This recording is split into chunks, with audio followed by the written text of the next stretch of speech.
हरे Krishna. Capital budgeting समझ में आ गया? सारे टॉपिक, एनपीवी आ गई निकालना, आईआरआर निकालना आ गया, एआरआर निकालना आ गया, पेबैक पीरियड, सब कुछ आ गया।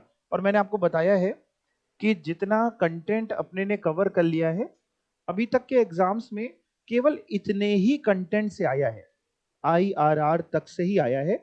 तो जो कंटेंट आज मैं आपको पढ़ाने जा रहा हूं कैपिटल बजटिंग में ही, वो कंटेंट अभी तक अनटच्ड है, यानी उससे अभी तक कोई भी एग्जाम में नहीं आया है। और उम्मीद भी थोड़ी कमी रहती है, बट उसमें भी जो कुछ चीजें हमें लग रही हैं कि शायद आप कर लोगे, तो वो हम आपको सिखा देते हैं। तो आज की क्लास में एक कॉन्सेप्ट मैं पढ़ाऊंगा आपको मॉडिफाइड आईआरआर का, एक कॉन्सेप्ट मैं आपको पढ़ाऊंगा मॉडिफाइड एनपीवी का। अब देखिए क्या होता है, मैं आपको बताऊं। सपोज करिए हमें दो प्रोजेक्ट मिले, हमें उनको इवेल्युएट करना है और किसी एक को चुनना है एनपीवी के बेसिस में एज वेल एज आईआरआर के बेसिस में। तो जिसकी एनपीवी ज्यादा होगी एज वेल एज जिसका आईआरआर भी ज्यादा होगा, हम उसको चुन लेंगे। लेट्स से प्रोजेक्ट ए की एनपीवी ज्यादा है, आईआरआर भी ज्यादा है बी के कंपैरिजन में, तो ए बेटर है। बी का दोनों ज्यादा है तो बी बेटर है। लेकिन कई बार क्या होता है कि एनपीवी जो है वो किसी एक प्रोजेक्ट की ज्यादा है। मान लो प्रोजेक्ट ए की एनपीवी ज्यादा है और आईआरआर प्रोजेक्ट बी का ज्यादा है, यानी दोनों जो है वो कॉन्फ्लिक्टिंग रिजल्ट दे रहे हैं। हम किसी एक कंक्लूजन पे नहीं पहुंच पा रहे। अगर हम एनपीवी देखें तो हमें लग रहा है ए को चुन लेना चाहिए, और अगर हम आईआरआर देखें तो हमें लगता है बी को चुन लेना चाहिए। ऐसे केस में रोल प्ले होता है मॉडिफाइड आईआरआर का और मॉडिफाइड एनपीवी का। जैसे मैं आपको एक एग्जांपल दिखाऊं, मान लीजिए इन्होंने ये क्वेश्चन दिया है। ये क्वेश्चन है, दो प्रोजेक्ट हैं, इन्वेस्टमेंट दी हुई है, दोनों प्रोजेक्ट में 2,20,000 की यानी आउटफ्लो है। ईयर 1, 2, 3, 4 का इनफ्लो दिया है। कॉस्ट ऑफ कैपिटल, जिसको आप डिस्काउंटिंग रेट भी बोलते हैं, जिसपे एनपीवी निकालते हैं, वो 10% है। और सॉल्यूशन में इन्होंने एनपीवी निकाल दी, आईआरआर निकाल दिया। आई होप ये आप घर पे भी कर लोगे, एनपीवी निकालोगे तो आपकी आ जाएगी, आईआरआर निकाल लोगे ये तो आप कर लोगे। जब एनपीवी निकाली तो पता चला प्रोजेक्ट 1 बेटर है, बट जब हमने आईआरआर निकाला तो पता चला प्रोजेक्ट 2 बेटर है। अगर दोनों ही प्रोजेक्ट 1 ज्यादा होता तो हम प्रोजेक्ट 1 को चुन लेते हैं, मॉडिफाइड की तरफ नहीं भागते।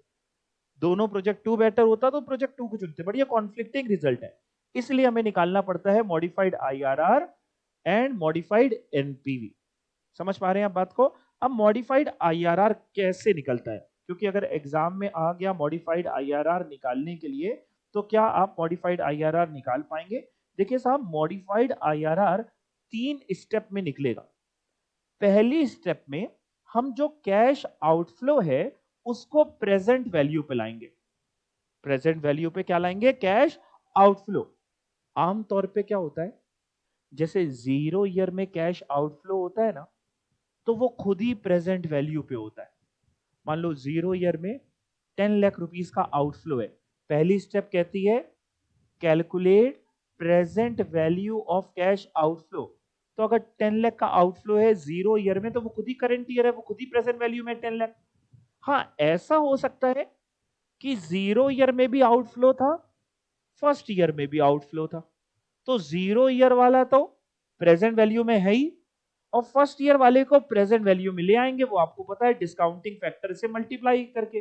मान लो डिस्काउंटिंग रेट अगर 10% है, तो आप जानते हैं 1 डिवाइड बाई 1.1, 0.909 से हम फर्स्ट वाले को मल्टीप्लाई करेंगे, फर्स्ट ईयर वाले को। 0 ईयर वाले को तो 1 से मल्टीप्लाई करेंगे और फर्स्ट ईयर वाले को 0.909 से, दोनों को जोड़ देंगे तो प्रेजेंट वैल्यू आ जाएगी कैश आउटफ्लो की। दूसरी स्टेप में हमें जितने कैश इनफ्लोज होते हैं उनको टर्मिनल वैल्यू पे लेके जाना होता है, प्रेजेंट वैल्यू पे नहीं। किस पे लेके जाना होता है?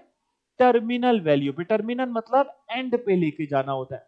उसके लिए हम वो फॉर्मूला यूज करते हैं जो हमने future value of single amount का सीखा था, कि फ्यूचर वैल्यू कैसे निकाले? Present value into 1+i⁴n। जब ये दो काम हो जाएंगे, पहली स्टेप में हम प्रेजेंट वैल्यू निकाल ली कैश आउटफ्लो की, दूसरी स्टेप में सबको टर्मिनल वैल्यू पे ले जाके टोटल कर लिया इनफ्लो का। तीसरी स्टेप में हम एक फॉर्मूला लगाते हैं जिससे हमारा MIRR आ जाता है। तो मैं आपको करके बताऊंगा कैसे होता है तो ज्यादा समझ आएगा।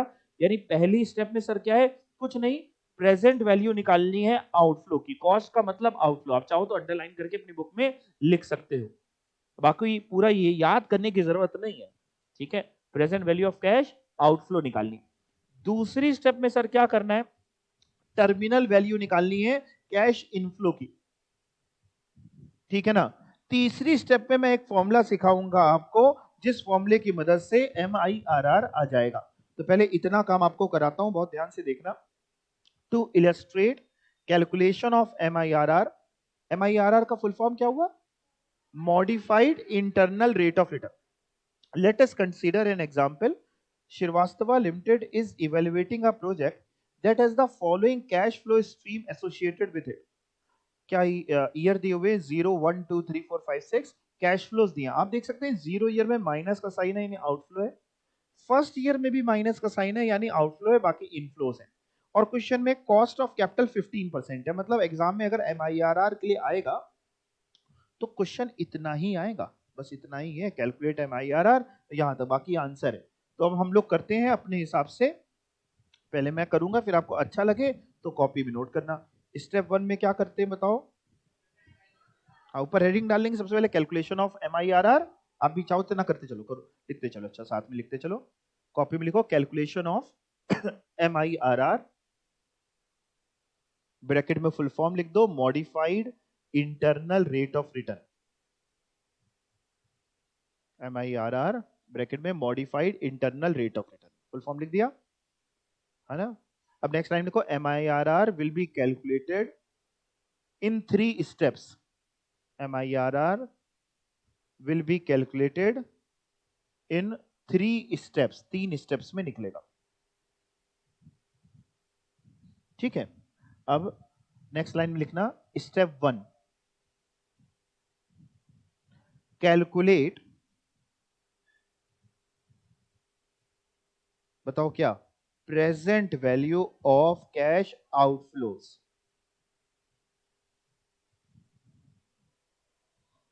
ठीक है, और काम करते चलते हैं, स्टेप वाइज काम करते चलते हैं। कैसे, ईयर का एक कॉलम बनाया, एक कैश फ्लो का, एक बनाया अपने ने डिस्काउंटिंग फैक्टर या PVIF at the rate, sir rate कितना दिया 15% बेटा, 15%, और एक प्रेजेंट वैल्यू का। सर बस 2 ही बनाना, मतलब बहुत ज्यादा लाइन ना खींचना सर, क्यों, क्योंकि बेटा 0 और 1 ईयर का तो है, केवल आउटफ्लो की बात करें तो 0 ईयर में है और फर्स्ट ईयर में बस, और बाकी आउटफ्लो तो है ही नहीं, बाकी तो इनफ्लो है।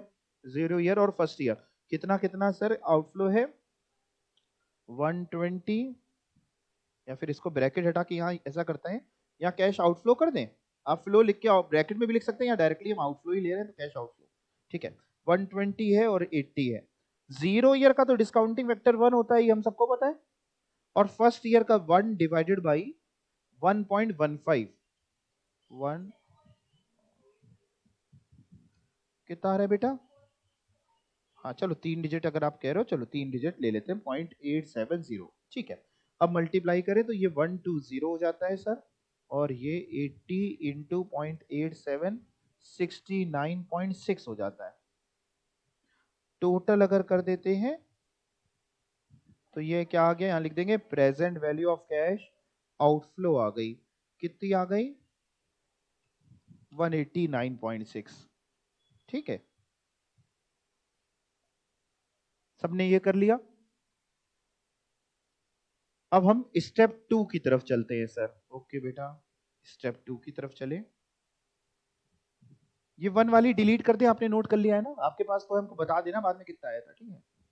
हाँ, स्टेप 2, स्टेप 2 में लिखो calculate terminal value of cash inflows, calculate terminal value of cash inflows, step 2 लिख लिया, calculate terminal value of cash inflow. अब इसमें भी वही कॉलम बना लेते हैं ईयर का, ईयर में सर कौन कौन से लिखोगे 2 3 4 5 एंड 6। 2 क्यों, 2 से मैंने क्यों लिखा है, 0 और 1 में तो आउटफ्लो, अगर 1 में भी इनफ्लो होता तो 1 में भी फिर हम लिखते हैं। सर और क्या बनाओगे? और बनाएंगे बेटा कैश इनफ्लो। और क्या बनाओगे सर? और बनाऊंगा मल्टीप्लाइंग फैक्टर। देखो यहाँ डिस्काउंट नहीं कर रहे, डिस्काउंटिंग फैक्टर नहीं, इसको फ्यूचर वैल्यू में लेके जाना है। मल्टीप्लाई करना पड़ता है ना किसी चीज, कुल मिला के ये फॉर्मूला लगा रहे हैं, future value is equal to present value 1 plus i की पावर n। तो हम यहाँ पे लिख दे रहे हैं multiplying factor.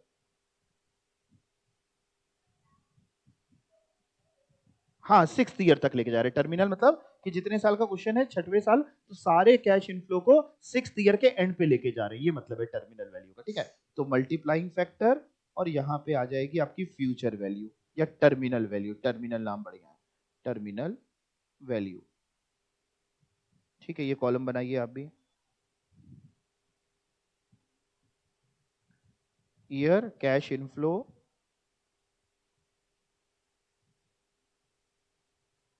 Multiplying factor terminal value. चलो लिखते हैं बेटा।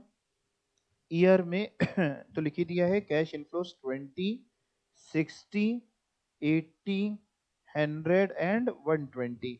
मल्टीप्लाइंग फैक्टर देखिए 1 प्लस रेट ऑफ इंटरेस्ट 15%, आप जानते हैं 0.15 हो जाएगा। 15% का मतलब 15/100 यानी 0.15। अब की पावर क्या करनी, देखो सेकेंड ईयर के एंड से 6th ईयर के एंड तक कितने साल होते हैं? सेकेंड ईयर के एंड से 3rd ईयर का एंड 1 साल, 4th ईयर का एंड दूसरा, 5th ईयर का एंड तीसरा एंड 6th ईयर का एंड चौथा, यानी 4 साल। तो ये पावर 4 हो जाएगी। समझ पा रहे हैं? आप ऐसे भी गिन सकते थे, सेकेंड ईयर से अगर 6th ईयर तक गिना है तो ये वाला 1 साल, ये दूसरा, ये तीसरा और ये चौथा। क्लियर? अब बताओ अगला क्या हो जाएगा? 1।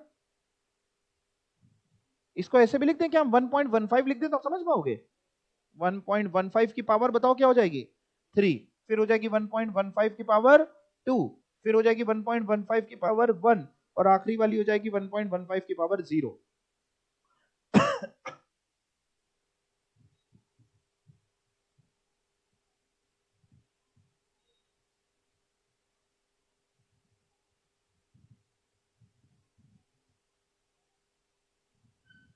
ठीक है, मेरा थोड़ा ऊपर नीचे है, आप देख के अपना तो आप लाइन वाइज लिख ही रहे होंगे। अच्छा ये पावर निकाल निकाल के यहीं लिख दे, फिर मल्टीप्लाई करने में आसान रहेगा क्या? ऐसा बताओ, किसी की पावर 0 क्या होती है? 1, किसी की पावर 1 तो वही 1.15, फिर पावर 2 1.15 और 1.3225 कर दे, पूरा ले लें या 3 डिजिट भी आपको लेनी, जो भी आपको मानो। फिर 1.5208 आ रहा है, 521 कर देते हैं। चलो फिर उसके बाद 1.749 या 5 जो भी है, पूरा भी मल्टीप्लाई कर सकते हैं। चलो अब मल्टीप्लाई करें। 1.749 इंटू 20 34.98, फिर 60 इंटू 1.521 91.26, फिर उसके बाद बेटा 80 इंटू 1.3225 105.8। आप कैलकुलेशन आप भी करते जाना, कहीं मेरे भरोसे सिर्फ ना रहना, और मेरा कुछ गलत हो तो आप बता देना। 115 और ये हो जाएगा 120, और इसका टोटल कर दो जरा बेटा।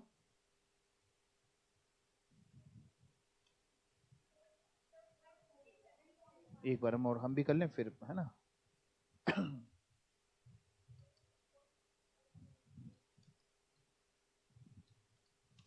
467.04, ठीक है, यही आ रहा है। यानी दो चीजें आपने कर ली हैं। पहली स्टेप में आपने निकाला था present value of cash outflow, दूसरी स्टेप में terminal value of cash inflow. इसमें किसी को कोई डाउट तो नहीं है कहीं पे? पीवीआईएफ से तो जो मल्टीप्लाई करते हैं उससे प्रेजेंट वैल्यू आती है, डिस्काउंटिंग फैक्टर होता है, हमें फ्यूचर पे लेके जाना है। समझ में आया? फ्यूचर वैल्यू आउटफ्लो 3 इयर्स तक दिया होता तो 4 से कैलकुलेट करते। हाँ मतलब फिर हम जो साल गिनते ना, जो पावर, वो फिर 3 से गिनते कि कितने साल होते। जहां से पैसे इन्वेस्ट हो रहे हैं, मान लो यहां से अगर हमें पैसा एफडी करानी हो सेकेंड ईयर के एंड से 6th ईयर के एंड तक, तो बैंक कितने साल का ब्याज देगा, बस ये कितना है। तो अगर थर्ड ईयर से इनफ्लो शुरू होता है तो थर्ड से गिनते। क्लियर हो गया, ये सब लोग समझ पा रहे हैं। अब आखिरी स्टेप में क्या करने वाले हम लोग, लिखिए स्टेप 3, आप लिखिए, मैं बोल रहा हूं। Calculate MIRR by using following formula. Calculate MIRR by using following formula.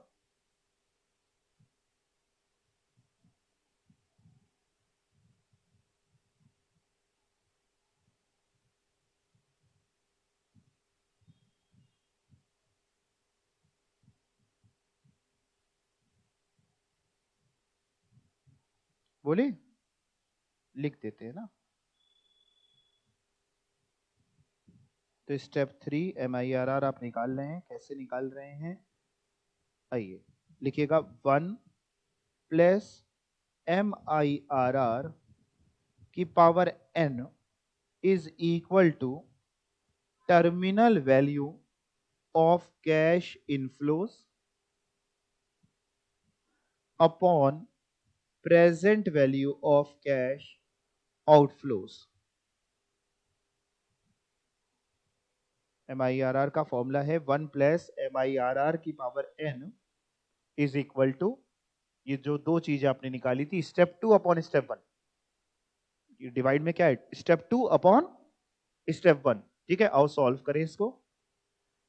1 plus MIRR की पावर n, टोटल क्वेश्चन कितने साल का है, पूरा 6, तो n हो जाएगा 6 is equal to terminal value of cash inflow कितनी निकाली थी बताओ, 460.04 upon present value of cash outflow कितनी निकाली थी, 189.6। इसको डिवाइड तो हम लोग कर ही लेंगे सर, ठीक है बेटा, आओ कर लो, डिवाइड करो 189.6 2.463, ठीक है। अब देखो इसके बाद क्या करें, यहां तक तो सबने कर ही लिया है, इसके आगे भी आपको मैं सिखा चुका हूं, डर्टी पावर बनेगी, ये कैसे डर्टी बनेगी। हाँ, ये 1 प्लस MIRR अगर यहां रहेगा तो ये क्या हो जाएगा, 2.463 की पावर 1/6 हो जाएगी। और डर्टी पावर आपको सॉल्व करना सिखाया था, करके बताओ, याद है आपको तो करके बताओ। फ्रैक्शनल पावर सॉल्व करना बताया था।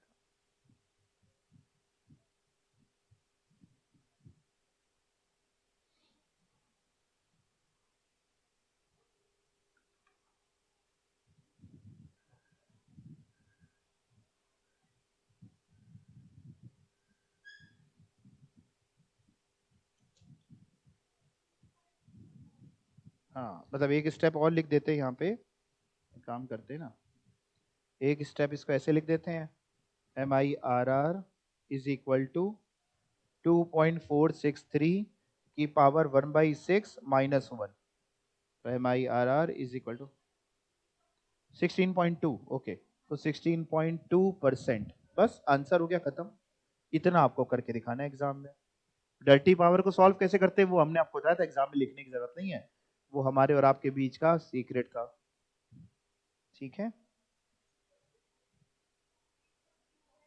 आ गया ना तुम लोग को डर्टी पावर वाला, वो याद हो गया पहले क्या करते थे, वेरी गुड, बहुत ही बढ़िया। तो MIRR की टोटल 3 स्टेप्स। पहली स्टेप में क्या करना है, प्रेजेंट वैल्यू कैश आउटफ्लो, दूसरी स्टेप में terminal value of cash inflow, तीसरी स्टेप में 1 प्लस, नहीं फॉर्मूला बोलो, 1 प्लस MIRR की power n is equal to step 2 upon step 1। अब आप लेकिन फॉर्मूले में स्टेप 2 ना लिखना, आप लिखना ये जो हमने फॉर्मूले में लिखा है, terminal value of cash inflow upon present value of cash outflow, ठीक है। इंस्टीट्यूट जल्दी MIRR पे क्वेश्चन नहीं देता, उसको लगता है टफ है, बच्चे कर नहीं पाएंगे, लेकिन अगर ये 3 स्टेप याद हैं आपको, और डर्टी पावर इसमें बनेगी बनेगी, डर्टी पावर आपको निकालनी आती है, तो फिर कोई टेंशन की बात नहीं है।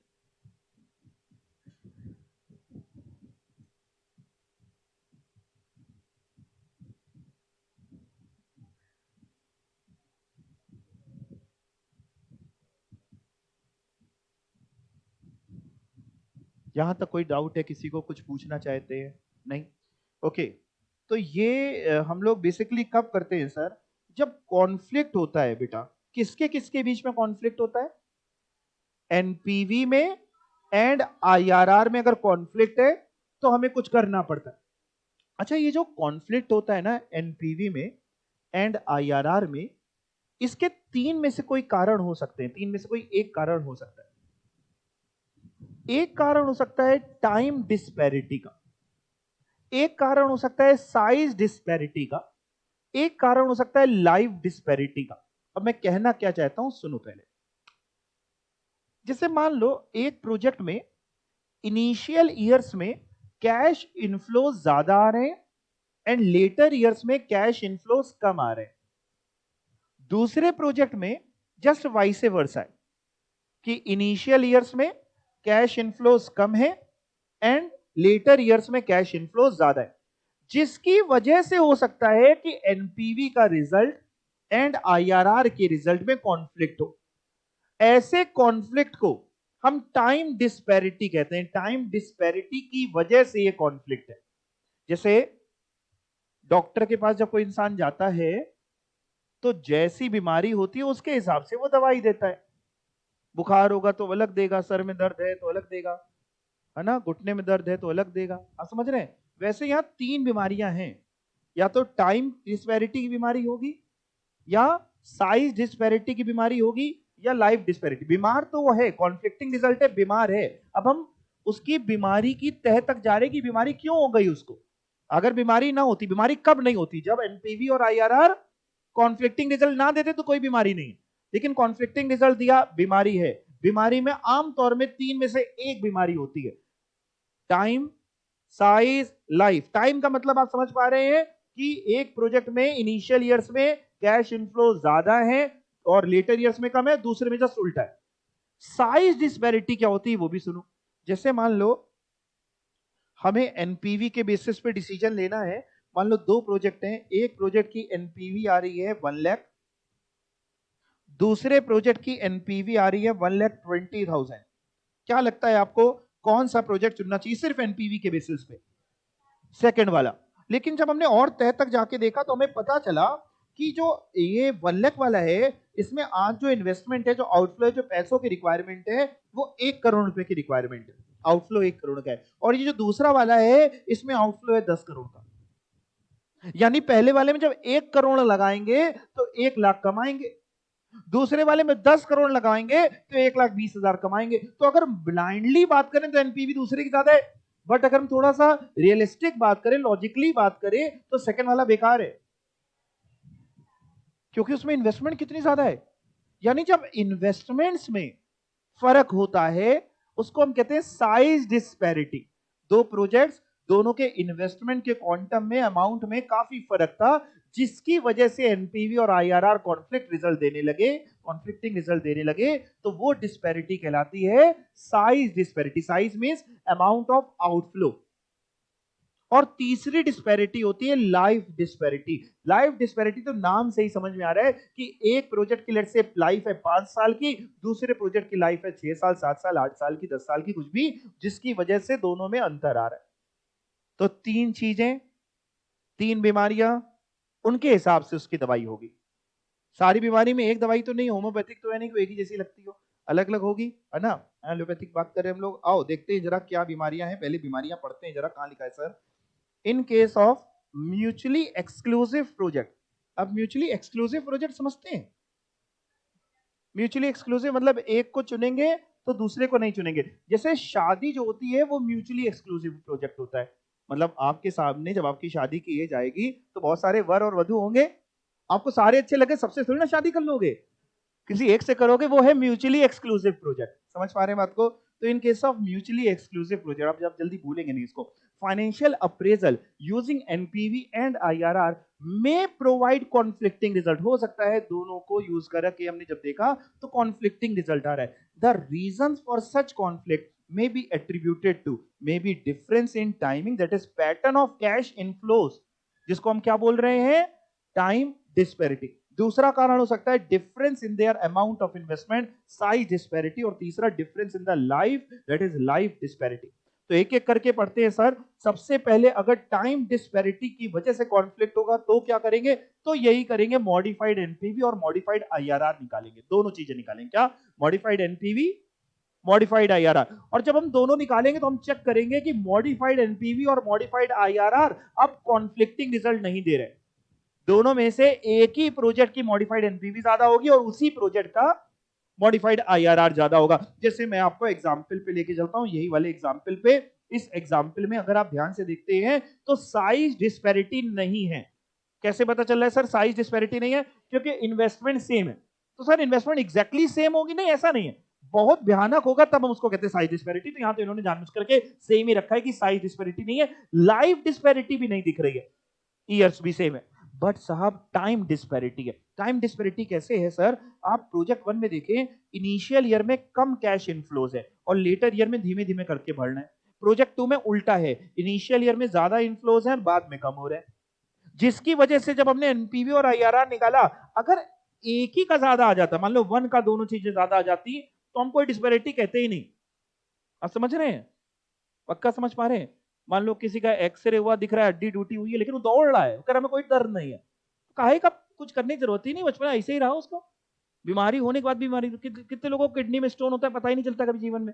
सेम चीज है। तो अगर दोनों में सेम रिजल्ट आ रहा होता, कॉन्फ्लिक्टिंग ना आ रहा होता, तो हम कोई दवाई उसकी ना कराते। लेकिन सर कॉन्फ्लिक्टिंग रिजल्ट दिखने लगा, अब करें तो क्या करें? यानी एनपीवी कह रही है सर 1 को चुन लो, आईआरआर कह रहा है सर 2 को चुन लो, और म्यूचुअली एक्सक्लूसिव है, दोनों को नहीं चुन सकते भाई हम लोग, तो एक ही से शादी कर सकते हैं सर, दो से तो नहीं कर सकते। फिर क्या करें? हमें यही करना होगा, मॉडिफाइड एनपीवी और मॉडिफाइड आईआरआर निकालना होगा। मॉडिफाइड आईआरआर आपको निकालना सिखा दिया है मैंने 3 स्टेप में। पहली स्टेप में क्या करेंगे, हम कैश आउटफ्लोज को प्रेजेंट वैल्यू में लाएंगे। मुबारक हो, यहां पे केवल एक ही आउटफ्लो है और ये खुद ही प्रेजेंट वैल्यू में। 0 ईयर पे अगर आउटफ्लो है, फर्स्ट ईयर में आउटफ्लो है ही नहीं, तो ये प्रेजेंट वैल्यू। स्टेप 1 आ गई, स्टेप 1 प्रोजेक्ट 1 की कर रहे हैं, पहले प्रोजेक्ट 1 की टर्मिनल वैल्यू सब कुछ निकालेंगे। प्रोजेक्ट 1 में स्टेप 1 आ गई 2,20,000। स्टेप 2 क्या थी हमको बताओ? Terminal value. अब टर्मिनल वैल्यू पे जब हम लेके जाते हैं ना, तो हमें री इन्वेस्टमेंट रेट चाहिए होता है। क्वेश्चन में थोड़ा सा यहाँ पे एक्चुअली इन्होंने समझाया है ना एग्जाम्पल टाइप का, तो री इन्वेस्टमेंट रेट बाद में एज्यूम किया है। एग्जाम में आएगा तो आपको देगा कि कॉस्ट ऑफ कैपिटल इतनी है और री इन्वेस्टमेंट रेट इतना है। री इन्वेस्टमेंट रेट जो हम टर्मिनल वैल्यू पे लेके जाते हैं, उसमें हम री इन्वेस्टमेंट रेट यूज करते हैं। अगर एग्जाम में री इन्वेस्टमेंट रेट ना दे, तो हम कॉस्ट ऑफ कैपिटल को ही री इन्वेस्टमेंट रेट मान लेते हैं। जैसे पिछला वाला क्वेश्चन हमने किया, कहां गया ये, इसमें कुछ नहीं था, इतना ही था, तो हमने इसी को ही री इन्वेस्टमेंट रेट भी मान लिया। लेकिन अगर 2 रेट दे देगा, तो cost of capital discounting rate की तरह यूज होगा और री इन्वेस्टमेंट रेट टर्मिनल पे ले जाने के लिए यूज होगा। और री इन्वेस्टमेंट नहीं देगा तो क्या बताया मैंने, तो फिर कॉस्ट ऑफ कैपिटल तो यहां देगा आपको। ठीक है, मतलब इस क्वेश्चन में है। ओके, तो सर हमें सबको टर्मिनल वैल्यू पे लेके जाना है। 14% का री इन्वेस्टमेंट रेट यूज करके क्या हम टर्मिनल वैल्यू पे ले जा पाएंगे? करिए, कॉपी खोलिए, प्रोजेक्ट 1 का सभी बच्चों को मॉडिफाइड आईआरआर निकालना है। अगर आपने प्रोजेक्ट 1 का निकाल दिया तो 2 का भी फिर आप निकाल ही दोगे, घर पे भी होमवर्क दे देंगे, तो 1 का निकालो जरा, मॉडिफाइड आईआरआर।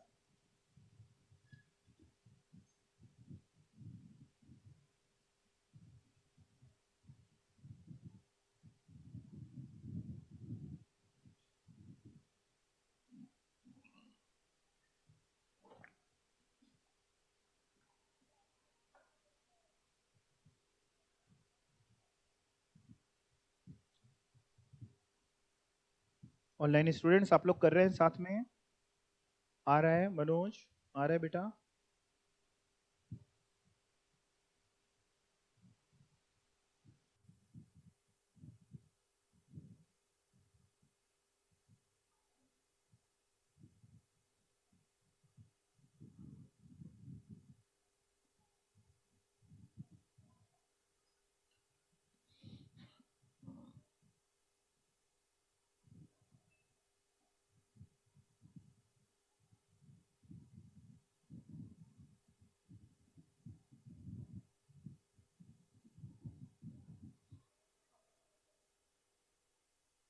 लिख लिख के करिए आराम से, स्टेप वाइज करिए।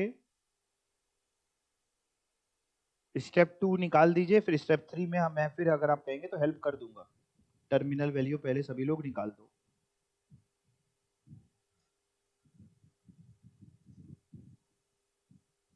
ईयर 1 पे जो कैश इनफ्लो है, ईयर 1 से ईयर 4 तक कितने साल लिए हैं आपने? 3 ही साल लिए ना, तो वो गिन के करना, पावर 3 होगी, फिर पावर 2 हो जाएगी, फिर पावर 1 और फिर पावर 0। तो एग्जैक्ट वही जैसे हमने पीछे वाले में किया।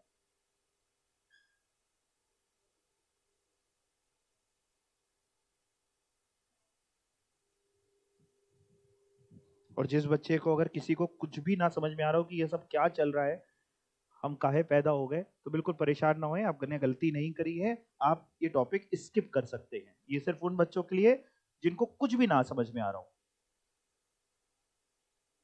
तो बाकी जिनको आ रहा है तो वो करके जाएं, कि अगर आ गया एग्जाम में तो हम कर पाए।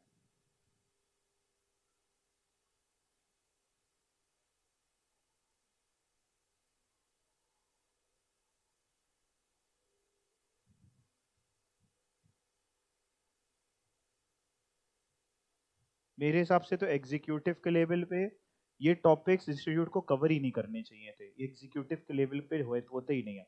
तो दे तो रहा नहीं है, लेकिन दे रखे हैं टॉपिक्स, एग्जाम में नहीं दे रहा, बट मॉड्यूल से भी या तो हटा दे। टर्मिनल वैल्यू निकालनी है आप लोगों को, निकाल पाएंगे क्या? आपने निकाली? 4,49,000। हाँ हाँ ठीक है, सही है ना, सही है, वेरी गुड वेरी गुड। इनकी ये आई है, और ये 449,822, अगर आपकी इसके नजदीक है, करीब है, तो भी ठीक है। 4,49,800 समथिंग आ रही है तो आपकी ठीक है। मतलब 44, ये पहले की फिगर्स 4498 तक आ रही है तो ठीक है। आखिरी की दो फिगर्स कुछ भी ऊपर नीचे चलेंगी। अब चेक कर लो एक बार, और अगर आ गया हो तो फिर स्टेप 3 करो। 4498 तो आ रहा है ना? हाँ बस ठीक है, उसके आगे क्या आ रहा है आपका? 804 चलेगा ना? मैं तो बोलता रहा हूँ, करो फिर स्टेप 3, कोई बैठने की जरूरत ही नहीं है। हमें 449822 एग्जैक्ट नहीं चाहिए, 4498 के बाद दो डिजिट हमारी जो भी आ रही है वो चलेगी। अच्छा आंसर आ गया आपका? मॉडिफाइड आई आर आर, नहीं नहीं नहीं नहीं, 19.57 आ रहा है, गलत आ रहा है, फिर से करिए। -1 नहीं, वो माइनस अपने आप हो चुका होता है, हम लोग जो कर रहे होते हैं फॉर्मूले में सब हो चुका है, तो ना हो गया आपका। हाँ 19.58% सही आ रहा है आपका।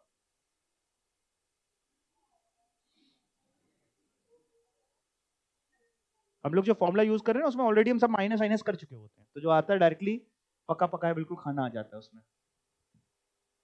अगर हो जाए तो फिर आप सेकंड वाले प्रोजेक्ट का भी कर सकते हैं।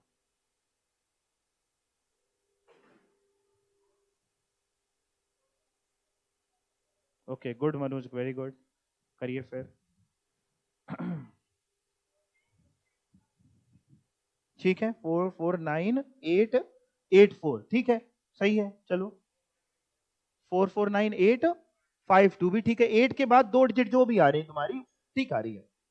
449,8, इतना तो आना ही चाहिए, उसके बाद दो डिजिट जो भी आ रही है ठीक आ रही है। अब जल्दी से लगा दो आखिरी स्टेप। MIRR माइनस में नहीं आएगा बेटा, MIRR माइनस में कैसे आ जाएगा? पिछला वाला क्वेश्चन देखो, उसमें क्या किया था, वैसे करो। 19.58% सही आ रहा है। 19.57% इन्होंने आंसर दिया है, अगर आपका 19.58 आ रहा है तो भी ठीक है। क्या? हाँ तो आप 59 भी लिख सकती हैं, कोई दिक्कत ऐसी नहीं है। 19.57, 19.58, 19.59, हाँ 19.58% कर सकते हैं।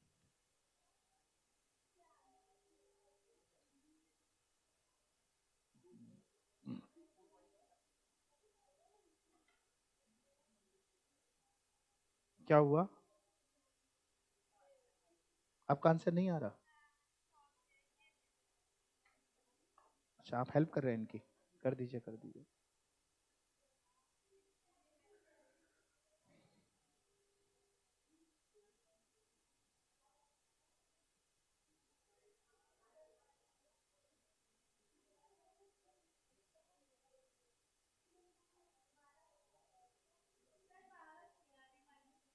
हैं, इनकी मदद लीजिए बगल में, अगर ये कर पाए तो। दोनों की नहीं, दोनों जोगो बोगा हैं, इधर आ जाइए, इनकी मदद ले लीजिए। पिछले वाले क्वेश्चन में कर ली थी डर्टी पावर, इसी में कर लो। कॉपी तो लेके जाओ, तब तो मदद करेगी। कॉपी तो लेके जाओ, कॉपी लेके जाओ। हर्षिता मदद कर दो इनकी जरा। आपकी आ गई? तुम उस वाली क्लास में नहीं थे तो देख के करो, देखा है तो कहीं पे जहां लिखा वहां देख के करो। क्या आप बता दी? आपने मदद कर दी? आपने गलत किया हुआ है। लैक ऑफ प्रैक्टिस चल रही है, लैक ऑफ प्रैक्टिस। जिनको नहीं याद है डर्टी पावर कैसे निकालते थे तो पुराना जाके चेक करके देख के कर लो।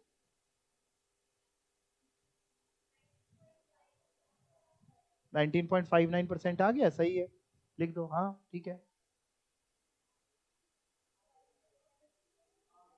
आ गया।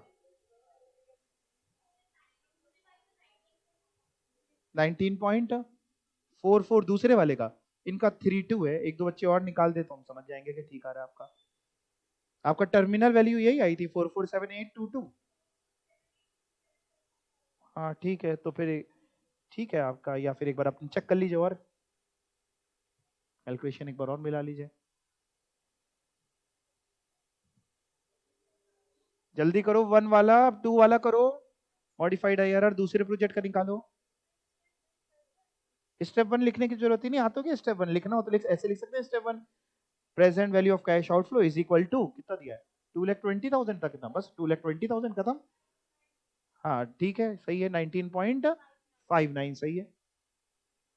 इंस्टीट्यूट ने 19.57% दिया है आंसर, कोई टेंशन की बात नहीं है, आप आराम से निकाल सकते हैं।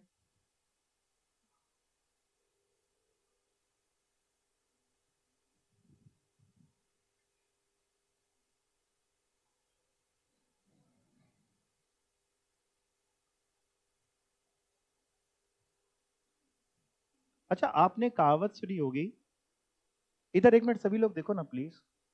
सबने निकाल लिया है ना? अभी कोई कर तो नहीं रहा है ना? ठीक है, अब इधर देखो ना। आपने कहावत सुनी होगी, अकल बड़ी की भैंस। सुना है कभी आपने? कौन बड़ा होता है, अकल अकल की भैंस? अकल बड़ी होती नहीं, भैंस देखने बड़ी होती। देखो समझना, मेरी बात सुनना, हम आपको एक बहुत अच्छी चीज समझाएंगे। इधर देखो, आपने टर्मिनल वैल्यू निकाली जैसे प्रोजेक्ट 1 की, तो लेट्स से ये आ गई है ना, और आउटफ्लो तो दिया ही हुआ था ये, या आपने 2 4 10 रुपए जो ऊपर नीचे थे वो भी आप पकड़ सकते हो।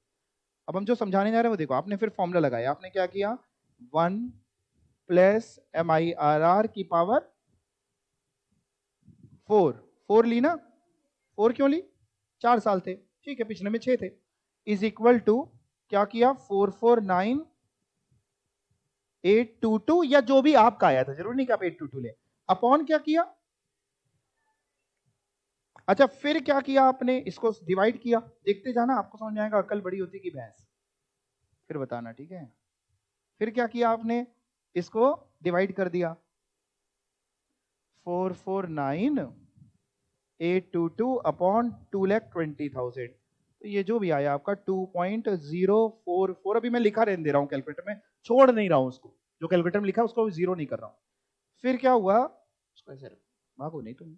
हाँ, फिर क्या हुआ, 1 प्लस MIRR, और ये हो गया इधर जाके क्या, 2.0446 की पावर 1/4, और फिर आपने एक और स्टेप लिखी, MIRR इज इक्वल टू 2.0446 की पावर 1/4 -1।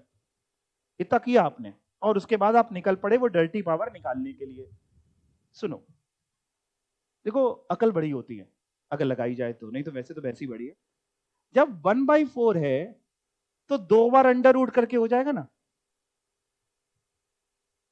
1/4 मीन्स 2 बार अंडर रूट, 1/2 होता तो यानी 1 बार अंडर रूट। अंडर रूट का साइन कैलकुलेटर में काय के लिए होता है, 1/4 मतलब 2 बार अंडर रूट। डर्टी पावर निकालने की जरूरत ही क्या है, मतलब जो कैलकुलेटर में आया था डिवाइड करके 449,822 अपॉन 2,20,000, उसको एज इट इज लिखा रहने दिया, और 2 बार अंडर रूट दबा दिया। करो, और उसके बाद फिर -1 कर दिया। कर पा रहे हैं आप?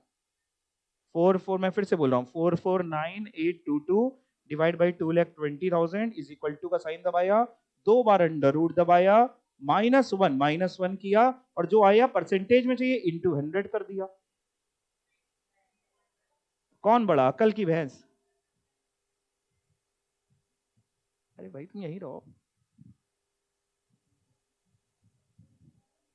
57 समथिंग आ रहा, 58% इसको कह सकते हैं। तो जहां पे पावर 1/5 है, पावर 1/6 है, पावर 1/3 है, पावर 1/7 है, वहां आपको तकलीफ है, वहां आप डर्टी पावर लगाइए ना। और जहां पे पावर 1/4 है, वहां पे इतना लंबा करने की जरूरत क्या एग्जाम में? 3 घंटे का पेपर भैया, ये तो कभी स्कूल में पढ़ा होगा। 1/4 का मतलब 2 बार अंडर रूट होता है, समझ रहे हैं? बस इतना ही बताना था। कई बार हम सोचते बताएं कि छोड़े, भी लगता है आप लोग मासूम हैं। हाँ ठीक है, 19.45 और 44, हाँ ठीक है चलेगा। 19.32 इन्होंने दिया, अगर आप लोगों का ये आ रहा है 19.44 या 19.45 तो ठीक है ना, कोई ऐसी बात नहीं है। तो मॉडिफाइड आईआरआर आ गया है। अब अगला चीज है अपने को निकालनी है इस क्वेश्चन में, मॉडिफाइड एनपीवी। तभी तो डिसीजन करेंगे, तभी तो हम किसी कंक्लूजन में पहुंचेंगे जिसका मॉडिफाइड आईआरआर और मॉडिफाइड एनपीवी दोनों ज्यादा होगी, हम उसको चुन लेंगे। तो मॉडिफाइड एनपीवी कैसे निकलती है वो भी सीख लेते हैं। आईआरआर तो सीख लिया सर, आओ मॉडिफाइड एनपीवी फॉर्मूला लिखो। Modified NPV is equal to, आप लिखो साथ में, मैं बोलता चल रहा हूं। मॉडिफाइड एनपीवी, MNPV, और फुल फॉर्म भी आप लिख लेना ऊपर हेडिंग में, कैलकुलेशन ऑफ मॉडिफाइड एनपीवी या formula of modified NPV is equal to terminal value of cash inflows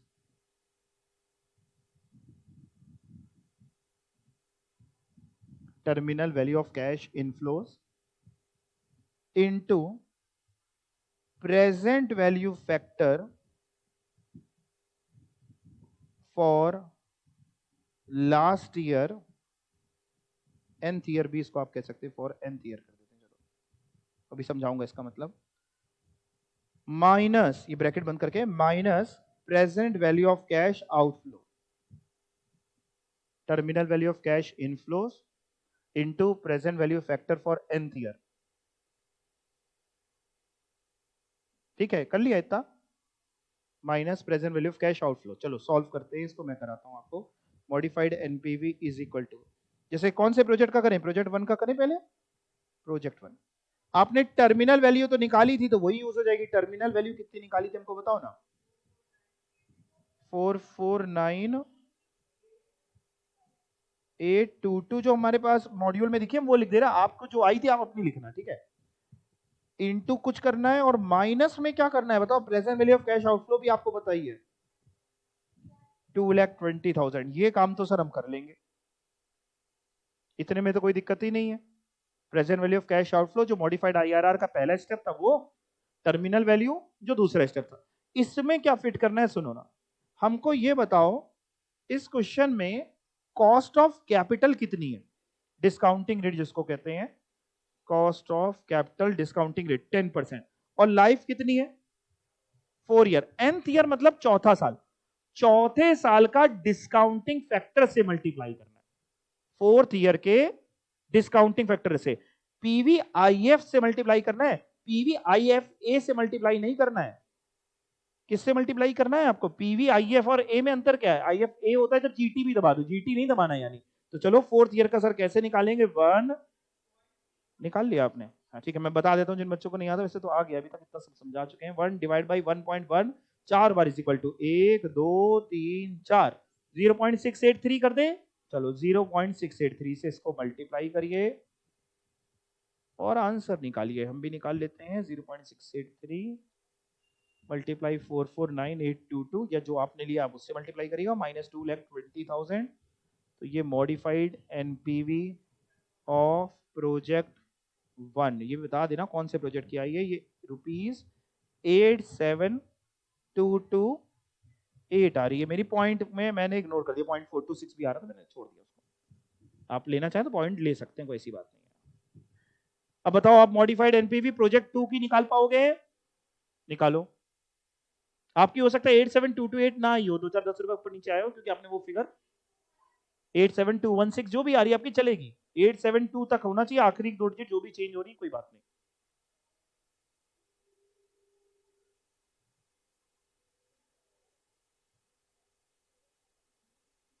project 2 का निकालिए मॉडिफाइड एनपीवी और मॉडिफाइड आईआरआर। इसका प्रोजेक्ट 2 का गलत दिया था ना बुक में, इसको सही भी कर लेना, इसको काट देते हैं, गलत है। एक मिनट बेटा, ये गलत है, बच्चे कह रहे हैं इसको काट दीजिए, और 19.44% सही आंसर है। तो पहले वाले की तो 8587228 आई रही थी, दूसरे की 85862, इसमें आप लोगों की कितनी है? 85862। हाँ ठीक है, राउंड ऑफ करने पे यही आ रही, ठीक है। बाकी अगर 858 और आखिरी की दो डिजिट कुछ और भी हैं तो कोई बात नहीं। अब बताओ मॉडिफाइड एनपीवी किसकी ज्यादा है? प्रोजेक्ट 1 की। और मॉडिफाइड आईआरआर, तो देखिए दवाई मिल गई, बीमारी दूर हो गई है। कौन सा प्रोजेक्ट करना चाहिए? फर्स्ट वाला प्रोजेक्ट करना चाहिए। कंक्लूजन लिख दी गई, both MIRR and modified NPV show that project 1 should be accepted. Clear हो गया? ये आपने कौन सी डिस्पैरिटी पे काम किया? Time disparity. उसकी दवाई क्या दी आपने? हाँ, उसमें दो गोलियां देते हैं, मॉडिफाइड एनपीवी की गोली देते हैं और मॉडिफाइड आईआरआर, बस ये दो गोली से आराम मिल जाता है। ठीक है, दूसरी डिस्पैरिटी की बात करें, साइज डिस्पैरिटी। साइज डिस्पैरिटी कब होगी? जब इन्वेस्टमेंट के क्वांटम में फर्क है और हमने एनपीवी और आईआरआर निकाला और वो कॉन्फ्लिक्टिंग रिजल्ट दे रहा है। जैसे कि मान लीजिए एक ये केस है, इस केस में अगर आप देखते हैं प्रोजेक्ट ए में जो आउटफ्लो है वो 50 लाख का है, 50 लिखा है ना, 1 2 3 4 5 6, और इसमें 75 लाख का है, तो अच्छा खासा अंतर है। नेट कैश इनफ्लोज जो दिए हुए हैं, इसका 62,50,000 है, उसका 91,50,000 है। कॉस्ट ऑफ कैपिटल 10% है। तो अगर मैं आपसे कहूंगा कि घर पे एक काम करना, दोनों प्रोजेक्ट का अलग अलग एनपीवी और दोनों प्रोजेक्ट का अलग अलग आईआरआर निकाल लेना तो इजी है आपके लिए। क्यों? क्योंकि एक ही साल का क्वेश्चन है, ये खुद ही 0 ईयर पे इन्वेस्टमेंट और ये फर्स्ट ईयर पे हो जाएगा। तो मॉडिफाइड एनपीवी और मॉडिफाइड आईआरआर नहीं बोल रहा हूं, क्या बोल रहा हूं? एनपीवी और आईआरआर। जब आप एनपीवी और आईआरआर निकालोगे तो आप देखोगे कि दोनों में कॉन्फ्लिक्टिंग रिजल्ट आ रहा है। एनपीवी किसी की ज्यादा होगी, आईआरआर किसी का ज्यादा। अगर कॉन्फ्लिक्टिंग ना आए तो कोई दिक्कत ही नहीं फिर तो। और अगर कॉन्फ्लिक्टिंग रिजल्ट आता है तो फिर हम चेक करते हैं कि क्या सर ये टाइम डिस्पैरिटी था। तो टाइम डिस्पैरिटी तो यहां पे सवाल ही नहीं उठता क्योंकि एक ही साल का क्वेश्चन है। क्या ये लाइव डिस्पैरिटी था? एक ही साल का क्वेश्चन है। क्या ये साइज डिस्पैरिटी है? Answer is yes. Size disparity की दवाई क्या है? सुनिएगा, साइज डिस्पैरिटी की दवाई है कि हम क्या करते हैं, हम एक और कॉलम बनाते हैं सॉल्यूशन में इंक्रीमेंटल कैश फ्लोज का, यानी डिफरेंस का, इन दोनों के डिफरेंस और इन दोनों का डिफरेंस। निकाल पाओगे आप डिफरेंस? हमको डिफरेंस निकाल के बताओ।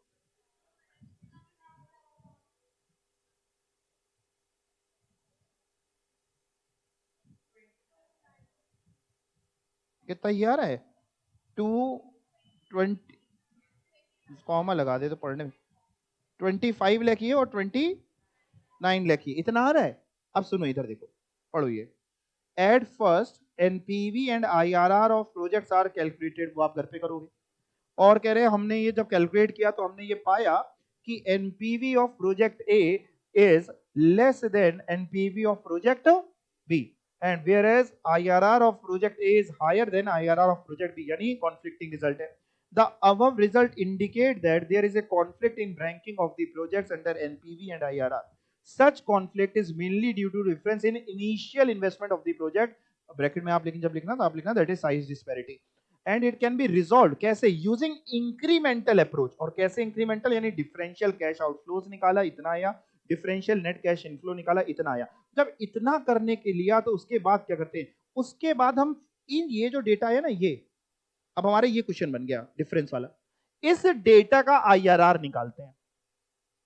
इस डेटा का आईआरआर निकालते हैं। वी नो दैट आईआरआर वो डिस्काउंट रेट है जहां पे प्रेजेंट वैल्यू कैश इनफ्लो की इक्वल हो जाती है present value of cash outflow. IRR कैसे निकालेंगे सर? ये देखो, ये इनफ्लो जो है 25 लाख का, ये तो खुद ही प्रेजेंट वैल्यू में है, 25 लाख खुद ही प्रेजेंट वैल्यू में है, और 29 लाख को प्रेजेंट वैल्यू में लाना है। कैसे प्रेजेंट वैल्यू में लाना है, या तो आप ये फॉर्मूला लगाइए, किसी चीज को प्रेजेंट वैल्यू में लाने का टाइम वैल्यू ऑफ मनी में फॉर्मूला पढ़ाया था, present value is equal to future value upon 1 plus i की पावर एन, ये या फिर और future present value is equal to future value into PVIF r क्या, अच्छा वो ठीक है, अच्छा आर और एन, हाँ ठीक है, वो आर और एन लिखो ना लिखो एक ही बात है, तो ये दोनों एक ही बात है। तो यानी दैट मींस ये फॉर्मूला लगा करके हम कैश इनफ्लो को प्रेजेंट वैल्यू में ले आएंगे, और आईआरआर वो रेट होता है जिस रेट पे कैश आउटफ्लो की प्रेजेंट वैल्यू और कैश इनफ्लो की प्रेजेंट वैल्यू दोनों सेम हो जाए। Cash outflow already present value पे, कैश आउटफ्लो की बात करें तो ये 25 लाख ऑलरेडी प्रेजेंट वैल्यू में है, तो 25 लाख ये तो कैश आउटफ्लो है, is equal to cash inflow को कैसे लाओगे सर प्रेजेंट वैल्यू में, 29 लाख अपॉन, अभी आपने फॉर्मूला था ना ये ऊपर वाला, ये 29 lakh future value upon 1 plus i की power n, 1 plus i. Sir rate कितना है, रेट क्वेश्चन में दिया होगा, इन्होंने आखिरी में अच्छा रेट ही तो निकालना है, सॉरी रेट ही तो आई आर आर है, सॉरी सॉरी सॉरी रेट ही तो निकालना है, 1 प्लस आई की पावर 1, 1 क्यों ली हमने पावर, क्योंकि एक साल का क्वेश्चन है। अब इसको सॉल्व करना बड़ा आसान है, 1 प्लस आई भी आप बोल सकते हो, या इसको आप आई आर आर, मतलब जो आई निकलेगा ये आई आर आर है आपका, आप आई आर आर निकाल लो, तो 1 प्लस आई की पावर 1 इधर आएगी, ये हो जाएगा 29 लाख अपॉन, बोलो क्या हो जाएगा 25 लाख, सॉल्व करो ना, 29 लाख, 29 लाख अपॉन 25 लाख कितना बता रहे हैं आप, 1.16, यानी 1 प्लस, अच्छा किसी की पावर 1 कितनी होती है, 1 ही होती है, तो वहां पर 1 हटा के 1 plus i is equal to 1.6, 1.16, okay 1.16, और फिर आपका i is equal to 1.16 minus 1, तो i इज इक्वल टू 0.16, और परसेंटेज में चाहिए तो 16%, ये आया IRR। बट अभी भी हम इस नतीजे पे नहीं पहुंचे कि कौन सा प्रोजेक्ट चुने। IRR समझ गए, कब निकाला ये IRR, जब साइज डिस्पैरिटी थी। अब ये IRR को हम कंपेयर करते हैं सर किससे, इस IRR को कॉस्ट ऑफ कैपिटल से कंपेयर करते हैं। कॉस्ट ऑफ कैपिटल कितना था, अगर IRR ज्यादा होता है कॉस्ट ऑफ कैपिटल से, तो हमें वो प्रोजेक्ट चुनना चाहिए जिसका कैश इनफ्लो ज्यादा था। मतलब इस केस में IRR आया 16%, जो कि ज्यादा है 10% से, तो हमें ए और बी में वो चुनना चाहिए जिसका ये फिगर ये ज्यादा हो। किसकी ज्यादा है, बी की, भाई ए की तो 62,50,000 है, बी की 91,50,000, यानी हमें बी चुनना चाहिए 91,50,000। मैं आपको पहले इतना पढ़ाऊं फिर और समझाऊंगा। वी नो दैट IRR वो डिस्काउंट रेट है जिसमें प्रेजेंट वैल्यू कैश इनफ्लो की प्रेजेंट वैल्यू कैश आउटफ्लो के बराबर होती है, इसलिए ये फॉर्मूला लगाया गया। हम आई बोल रहे हैं, ये लोग आर बोल रहे हैं, दोनों का मतलब एक ही है, 16 आया। अब कह रहे हैं IRR जो डिफरेंशियल कैश फ्लो का आया 16% आया, which is greater than cost of capital. Cost of capital question में 10% थी, देयरफॉर वो प्रोजेक्ट चुनो with higher non discounted cash inflow. ये जो क्वेश्चन में दिए होते हैं खुद ही नॉन डिस्काउंटेड दिए होते हैं, हम लोग डिस्काउंट करते हैं, इनमें से जिसका ज्यादा है, किसका ज्यादा है, प्रोजेक्ट बी को एक्सेप्ट करेंगे। अगर उल्टा होता, मान लो आपने ये निकाला होता आई, और आई आ गया होता आपका 8%, अगर आ गया होता, आया नहीं अभी मैं काट दूंगा, कॉस्ट ऑफ कैपिटल 10 है, आई आया, IRR आया 8%, तो फिर हम प्रोजेक्ट ए को चुनते, फिर उसको चुनते जिसका नॉन डिस्काउंटेड कैश इनफ्लो कम होता। समझ गए, मैं एक बार पूरा समराइज कर देता हूं। दो प्रोजेक्ट्स में जब हमने एनपीवी निकाली, जो आप घर पे निकालोगे, और IRR निकाला, तो दोनों ने कॉन्फ्लिक्टिंग रिजल्ट दिया। फिर हमने तह तक जा करके सारे टेस्ट किए, एक्सरे वगैरह सब कुछ करके चेक किया, तो पता चला बीमारी जो है वो साइज डिस्पैरिटी की है, टाइम डिस्पैरिटी है ना लाइफ डिस्पैरिटी। साइज डिस्पैरिटी की जो दवाई बनी हुई है वो है डिफरेंशियल कैश फ्लोज का IRR, नॉट मॉडिफाइड IRR, ना ही मॉडिफाइड एनपीवी। सबकी दवाई अलग अलग होती है ना, सबको एक दवाई तो दे नहीं सकते। तो इसकी दवाई हमने ली, डिफरेंशियल निकाला आउटफ्लोज का भी, डिफरेंशियल निकाला इनफ्लोज का भी, और उस पर हमने IRR निकाल लिया जो हम सबको निकालना आता है। ठीक है, कोई नई तरीके से नहीं, जैसा हमको निकालना आता है। फिर अब IRR को हमने कॉस्ट ऑफ कैपिटल से कंपेयर किया, अगर IRR कॉस्ट ऑफ कैपिटल से ज्यादा आया तो हमें वो प्रोजेक्ट चुनना है जिसका नॉन डिस्काउंटेड कैश इनफ्लो ज्यादा हो, एंड वाइस वर्सा, अगर IRR कॉस्ट ऑफ कैपिटल से कम आया तो हमें वो प्रोजेक्ट को चुनना होगा जिसका नॉन डिस्काउंटेड कैश इनफ्लो कम हो। एग्जाम में आने की उम्मीद ना के बराबर। लेकिन मॉड्यूल में है, लेट से आप ही की किस्मत चमक पड़ेगी, दे दी आपके एग्जाम में, इसलिए बस मैं ये करा देता हूं, ठीक है ना। तो जिनको बिल्कुल ही तकलीफ हो रही हो, दम घुट सा रहा हो ये सब पढ़ने में, तो छोड़ सकते हैं। आखिरी दवाई और है, कौन सी दवाई है आखिरी? Live disparity. लाइव डिस्पैरिटी में हम लोग करते क्या है, हम लोग ईएबी या ईएसी निकालते हैं। कौन सा एसी निकालते हैं सर? एसी नहीं बेटा, ईएबी मतलब होता है इक्विवेलेंट एनुअल बेनिफिट या इक्विवेलेंट एनुअल कॉस्ट। अभी तक समझ में आ रहा है आपको? नहीं आ रहा है ना? थोड़ा थोड़ा आ रहा है? हाँ ठीक है। ये और फिर उसके बाद ये चैप्टर को हम लोग नम आंखों से विदाई दे देंगे, ऐसी कोई बात नहीं है। ईएबी एसी ये है क्या सर? मैं बताता हूं आपको।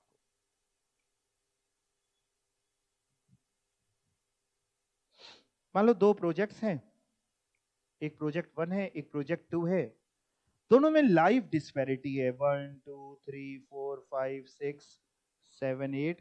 लेट्स से पहले प्रोजेक्ट जो है वो केवल 5 साल की लाइफ है और दूसरे प्रोजेक्ट की लाइफ है 8 साल की। अब हमने दोनों की एनपीवी निकाली, सिर्फ एनपीवी, आईआरआर निकाला ही नहीं, एनपीवी निकाली, लेकिन हमें यह समझ में आ गया था कि हम एनपीवी के बेसिस पे डिसीजन नहीं करेंगे। क्यों सर? क्योंकि एक ही एनपीवी आई है 5 साल की और एक ही एनपीवी आई है 8 साल की। यस और नो? जैसे सपोज करो, मान लो आज आपको देखना है कि क्या आप 5वीं पास से तेज हैं। पहले एक शो आने लग गया था बीच में शाहरुख खान का, आप लोग छोटे थे, पैदा ही नहीं हुए क्या? नहीं, अच्छा चलो छोड़ो, वो छोड़ो, और सिंपल एग्जाम। मान लो सपोज करो एक छोटा है बच्चा है, अभी उसने स्कूल जाना शुरू किया है या नर्सरी फर्स्ट वगैरह में है, और उसको ना ABCD नहीं लिख पाता है। तो आप देख के कह रहे हाँ इसको ABCD तक नहीं आती, बताओ। आपने उसकी कॉपी छीनी, जल्दी से लेके A से लेके Z तक आपने लिख दिया। अब ये कंपैरिजन सही है? गलत है ना? अगर आपको देखना है तो उस समय का आप अपना रिपोर्ट कार्ड निकालिए और फिर इसका रिपोर्ट कार्ड से टैली करिए, तब आपको पता चलेगा अरे हमारे में इतने लाल निशान आया करते थे, है ना? तब तो पता चलेगा। या आपको कंपेयर कराना है तो उसको बड़ा होना दीजिए और वो भी CS करता, फिर आप देखिए आप कितने अटेम्प्ट में निकले और वो कितने, तब तो कंपैरिजन हो पाएगा। मानते हैं कि नहीं?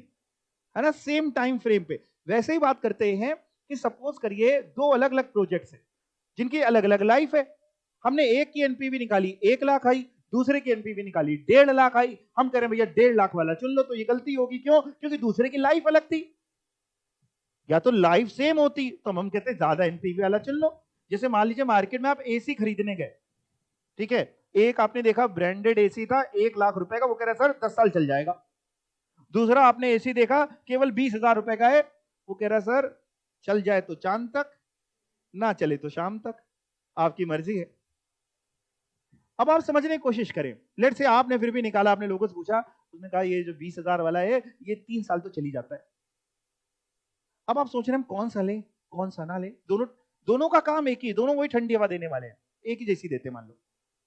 तो आप साहब सिर्फ 1 लाख और 20,000 को देख कर कंपेयर नहीं करोगे, आप दिमाग में क्या सोचोगे?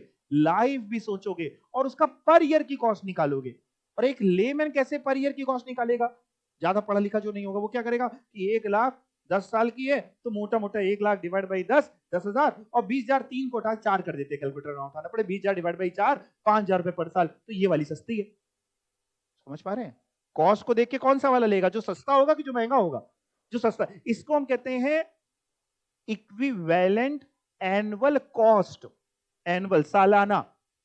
जिसकी एनुअल कॉस्ट कम होगी हम वो चुन लेंगे, लेकिन ये लेमैन करेगा, पढ़ा लिखा थोड़ा सा अंतर करेगा, वो अंतर मैं बताऊंगा क्या करेगा, बता ही देता हूं। पढ़ा लिखा क्या करेगा, जब वो डिवाइड करेगा ना 1 लाख को, तो वो 10 से डिवाइड नहीं करेगा, उसकी 10 साल की लाइफ है तो 10 से हम लोग डिवाइड नहीं करते, हम 10 साल के PVIFA से डिवाइड करते, PVIFA से डिवाइड करते, जीटी करके, यानी हाँ मतलब डिस्काउंटिंग फैक्टर यूज करके, वही कैलकुलेटर 1 डिवाइड बाई मान लो 10% है 1.1 और 10 बार इज इक्वल टू दबा के जीटी दबा के जो आता है वो होता है PVIFA, जितनी लाइफ है उसका PVIFA से डिवाइड करते हैं, तब आती है मेरी EAC।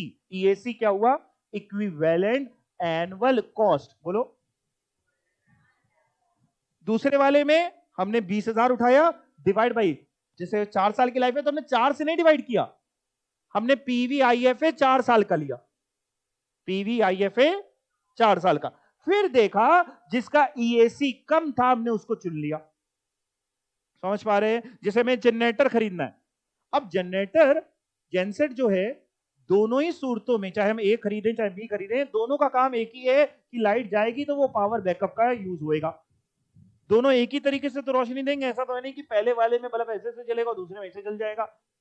अब हमें ऐसे में जो इनफ्लो वाली साइड है वो इग्नोर कर देते हैं, केवल आउटफ्लो वाली साइड को देखते हैं और जिसका ईएसी कम होता है उसको चुनते हैं।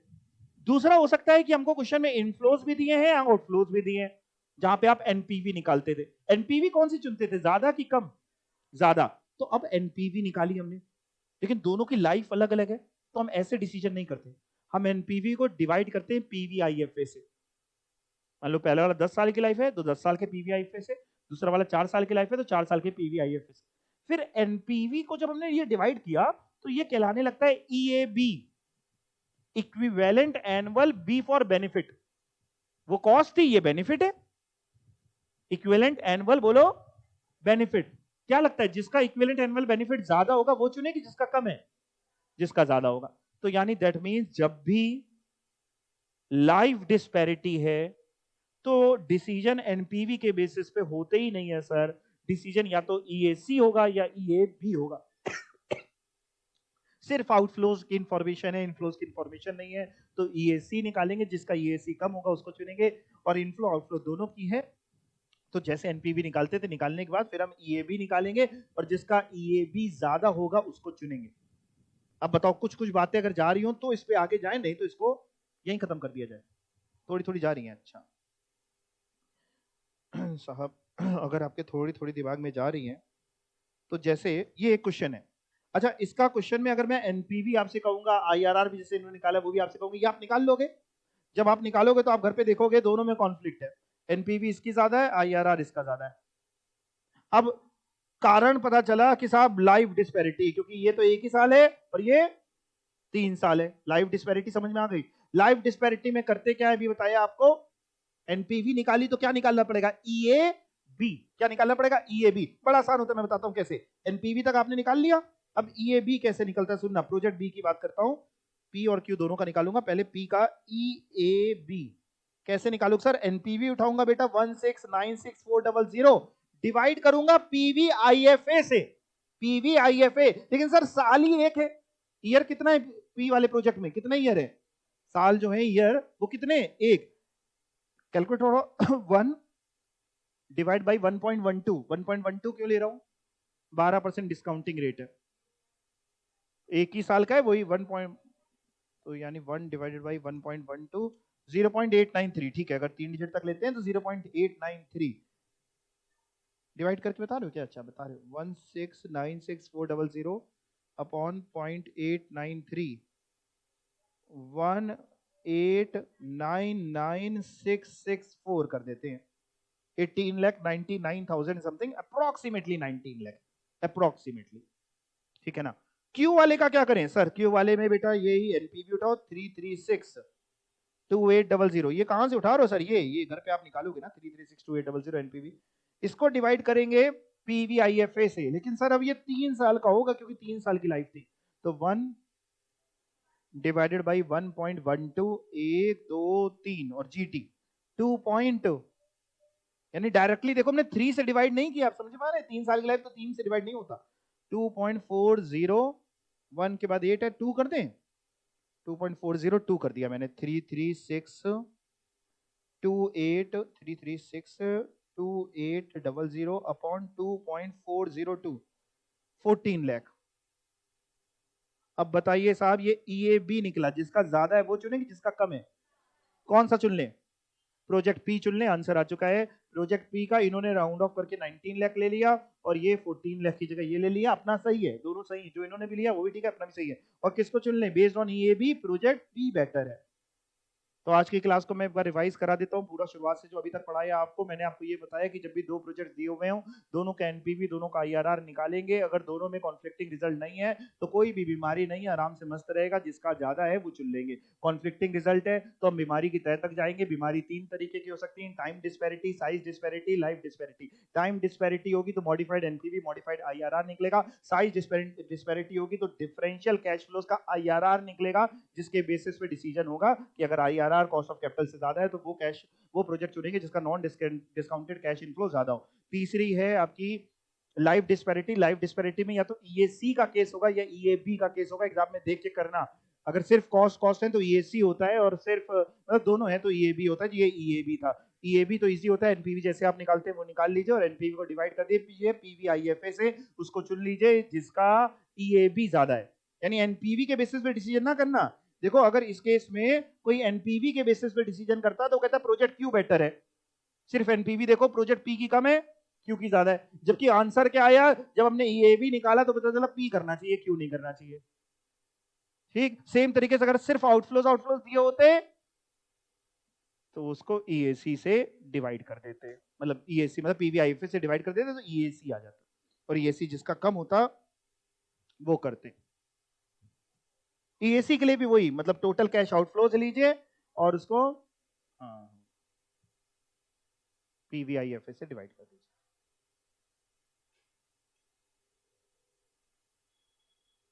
बहुत तेजी से बुक बंद कर दी आपने।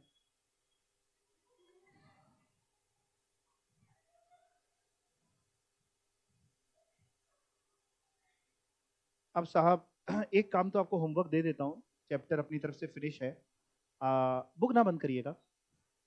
चैप्टर के आखिरी में देखिए क्वेश्चंस दिए हुए हैं, केस स्टडीज, वो क्वेश्चंस आप लगा सकते हैं। कितने देखिए 6 हैं, कितने हैं देखिए बताओ कितने क्वेश्चंस हैं इसी चैप्टर के लास्ट में। 6 केस स्टडीज हैं, ये आप कर सकते हैं। सॉल्यूशन है उसमें तो आप देख के कर सकते हैं, बिना देखे करना फिर सॉल्यूशन मिला लेना।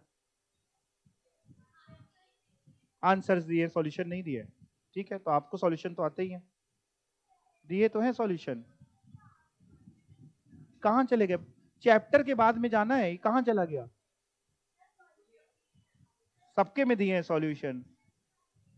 घर पे ढूंढना, बुक को कभी खोल करके देखना कि आओ बुक आज तुम्हें खोलते हैं, ठीक है। दूसरा एक चीज और सुनते जाओ, एक चीज और सुनते जाओ, एक आखिरी टॉपिक और पढ़ते जाओ, फिर विदाई दे देंगे इस चैप्टर को। एक आखिरी बहुत छोटा सा टॉपिक है, थ्योरी में हो सकता है आ जाए,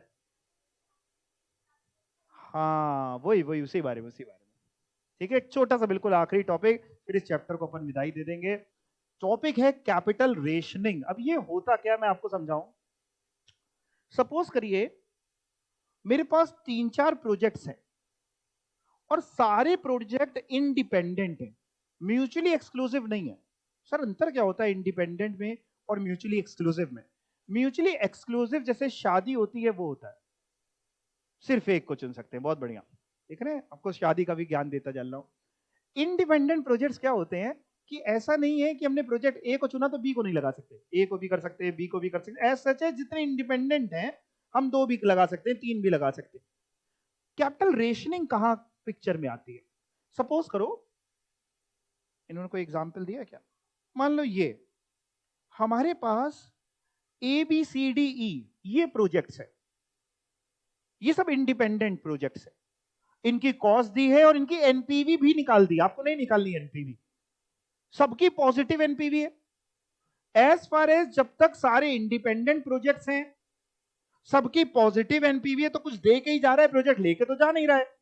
तो अगर मैं पैसे वाला होता, अगर अंबानी से पहले मेरा नाम आया होता तो मैं सारे प्रोजेक्ट्स में करता। अब देख रहे हैं जियो सब जगह घुस गया है ना, जियो, डिज्नी हॉटस्टार, जियो सब जगह। आप देखिए कुछ टाइम बाद सब कुछ जियो हो जाएगा, जियो पहले, आपका नाम भी बाद में आएगा जियो ये नाम। तो खैर, तो अगर मान लीजिए हमारे पास सारे पैसे होते, बहुत पैसे होते, तो हम सारे प्रोजेक्ट्स में लगा लेते। कितनी सर बताए, देखो अगर टोटल करते हैं 1,80,000 आउटफ्लो जो है, कितने रुपए अगर हम सारे प्रोजेक्ट्स में लगाते हैं पांचों में, तो एक बार टोटल करना 1,80,000 आउटफ्लोज का कर भी दिया तुम लोग ने, 1,50,000, 1,20,000, 75,000, 60,000, 5,85,000।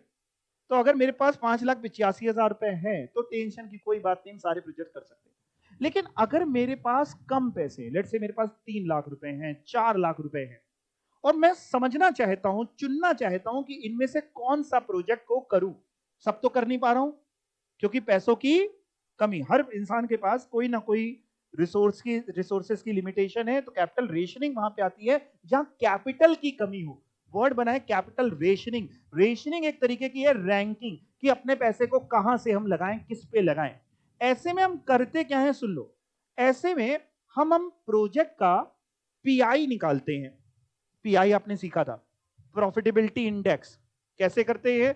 Present value of cash inflow upon present value of cash outflow. Sir present value of cash outflow तो दिया है हर एक प्रोजेक्ट का, लेकिन present value of cash inflow नहीं दिया है। एनपीवी दे दी है, NPV present value of cash inflow थोड़ी ना होती। एनपीवी क्या चीज होती है? Present value of cash inflow minus present value of cash outflow. NPV दी है, यानी क्या दिया है? Present value of cash inflow minus present value of cash outflow, और present value of cash outflow दिया है। Present value of cash inflow नहीं दिया है, कैसे निकलेगा? ऐड कर सकते हैं। समझ पा रहे हैं? मैं लिख के बताऊं, कुछ बच्चे शायद ना समझ पा रहे हो। देखो ऐसा होता है बेटा, एनपीवी जो होती है वो present value of cash inflow minus present value of cash outflow होती है। तो अगर हमें present value of cash inflow निकालना है तो हम क्या कर सकते हैं? NPV plus present value of cash, ये कर सकते हैं। पक्का ये लिखना है क्या?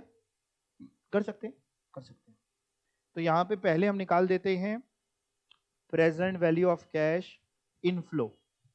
सभी लोग ऐड कर करके बताओगे क्या? 2,55,000 और 2,10,000, 1,70,000, 1,11,000, ओके, और आखिरी 90,000। देख लो सही लिखे सारे, इतना कर लिया। अब कुछ नहीं करना, पीआई निकालना है। पीआई का फॉर्मूला आपको पता है, present value of cash inflow upon present value of cash outflow. तो 255,000 अपॉन 1,80,000, 1.42 कर दें इसको। 1.41 के बाद वो सारे 6 आ रहे हैं, 1.42। ऐसे ही दूसरे का आप निकालो ना, 2,10,000 अपॉन 1,50,000, 1.4।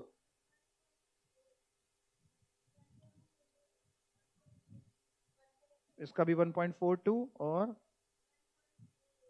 1,175, 1.48 और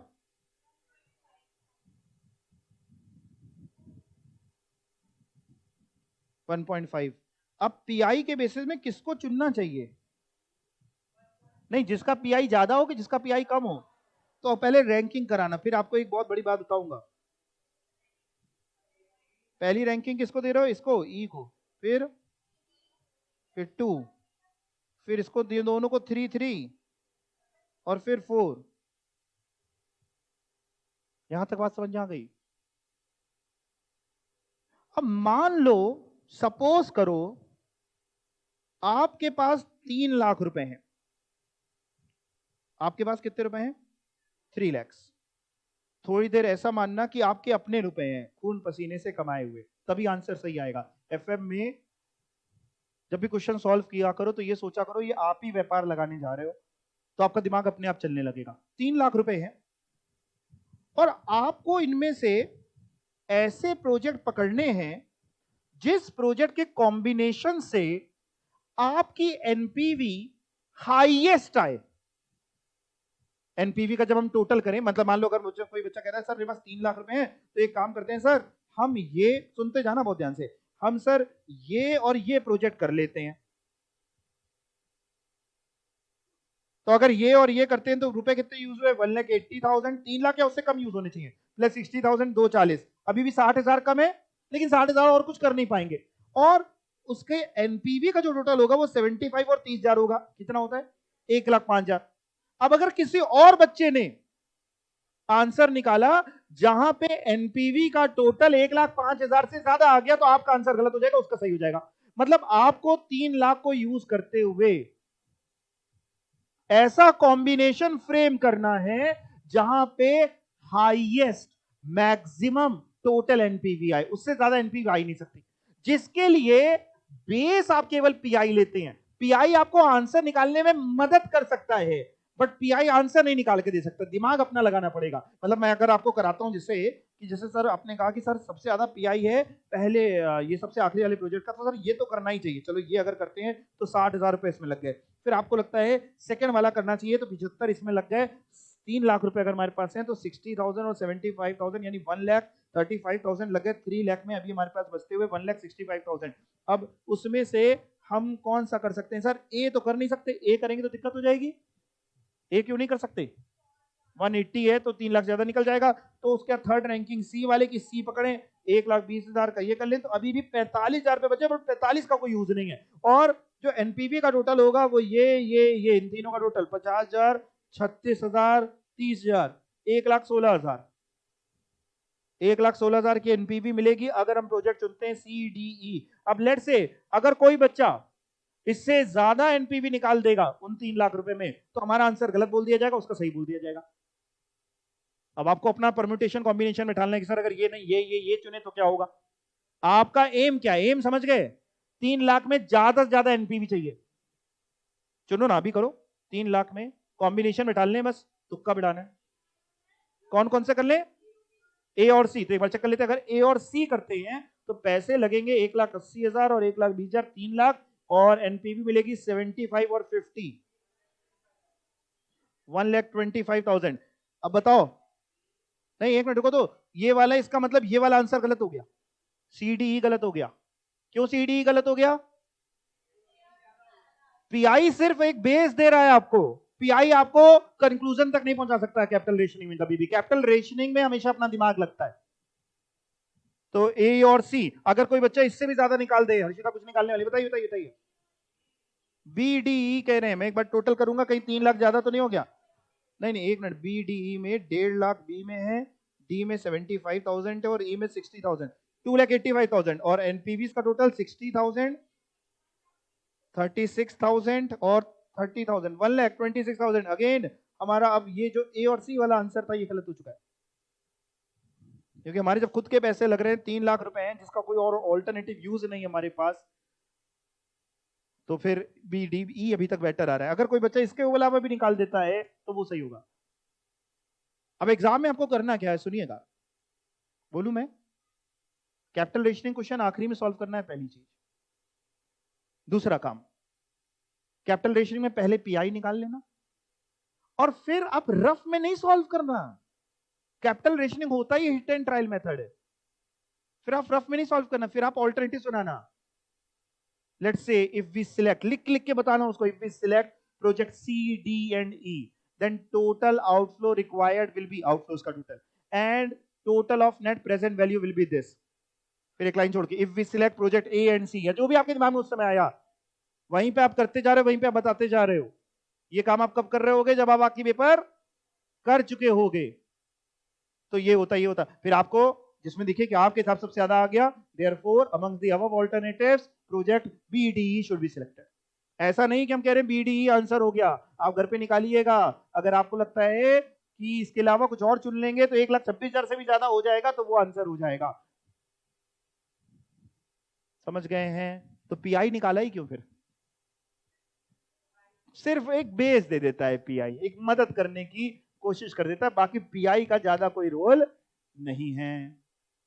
समझ पा रहे हैं आप बात को? जैसे चलना तो पैरों से है, शूज थोड़ा सा आराम आपको दे देता है, वैसे ही पीआई का यहाँ पे ये रोल है। और देखो इन्होंने भी अलग अलग निकाला है, और इनका जो आया,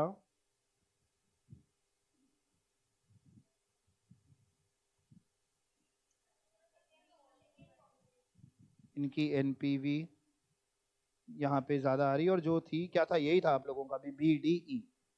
ये समझ गए? साथ में ये क्वेश्चन जब आप घर पे पूरा पढ़ोगे, तो इस क्वेश्चन में एक लाइन लिखी है, assuming that project B and C are mutually exclusive and all other projects are independent। ऊपर लिखा मिलेगा, company has a budget constraint of ₹3 lakh. Budget constraint मतलब 3 लाख है, कमी है पैसों की, वो तो समझ आ रहा है। वो प्रोजेक्ट चुनने जो अच्छे होंगे, लेकिन सर ये क्या बोल दिया है, एज्यूम करिएगा प्रोजेक्ट बी और सी म्यूचुअली एक्सक्लूसिव है, बाकी इंडिपेंडेंट है। बी और सी में कोई एक ही सिलेक्ट कर सकते हैं, मतलब ऐसा कॉम्बिनेशन नहीं बना सकते जिसमें बी भी आ जाए और सी भी आ जाए। बी और सी जो है उसमें दुश्मनी है, ऐसे समझ लीजिए। बाकी कुछ भी हो सकता है, या बी सी दोनों नहीं होंगे, या बी होगा सी नहीं होगा, या सी होगा बी नहीं होगा।